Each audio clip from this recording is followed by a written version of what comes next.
নবীরাও যখন উম্মতের সমস্ত নাফরমানির আচরণ চূড়ান্ত কষ্ট পায়, বলতে বলতে বলতে বলতে কষ্ট যখন পায়, আমার বাপ সেই দরদি নবীরাও উম্মতকে বদদোয়া করে।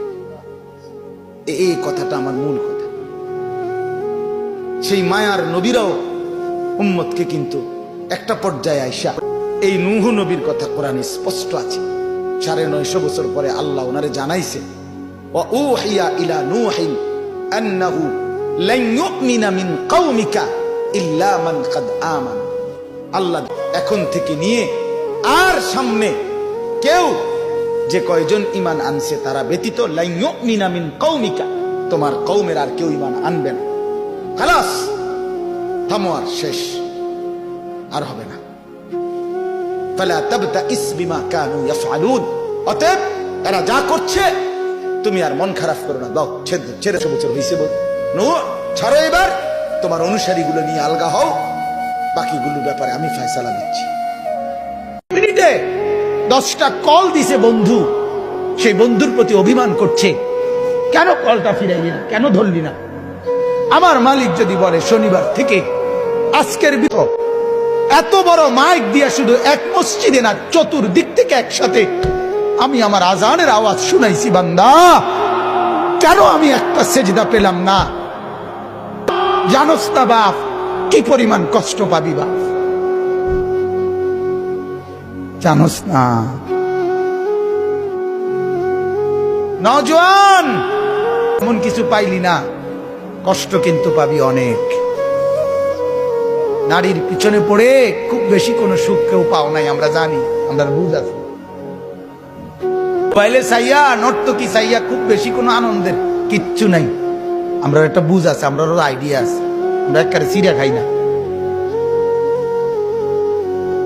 রং তামসায় খুব বেশি সুখ পাওয়া যায় না, এই আড্ডায় খুব সুখ পাওয়া যায় না, সেজদার মধ্যে অনেক মজা আছে, রাত গভীরের তাহাজ্জুদে অনেক মজা আছে।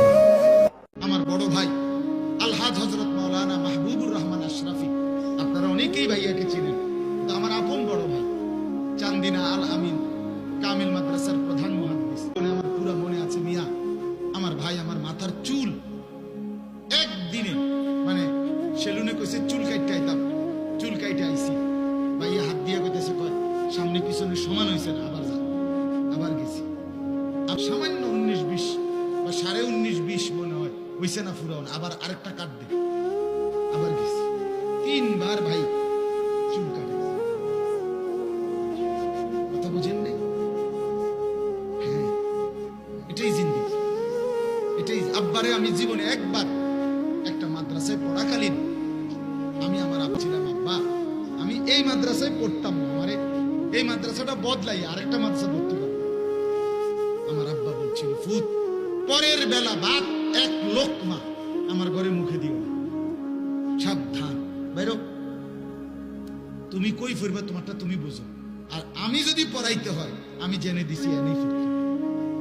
আমার স্পষ্ট মনে আছে, কানতে কানতে চোখের পানি ফেলে ওই মাদ্রাসায় ফিরে গেছি, বুঝছি বাপ আমার বড় বন্ধু। তো আজ মনে পড়ে 2015 সালে আব্বা ইন্তেকাল করছে, আজ মনে পড়ে বাবার সেই কঠোর শাসন আপনাদের সামনে বসবার তৌফিক দিয়েছে।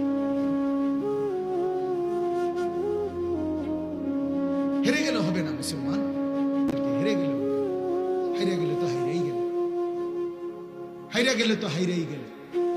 মুসলমান হারে না, মুমিন হারে না, ইসলাম হারবে না। যুবক তুমি হেরে যাবে, চরিত্রহীন যুবক, তোমার জন্য ইসলাম নির্ধারিত মনোনীত যুবক দিয়ে আল্লাহ ইসলামের পতাকা উড়াবেই।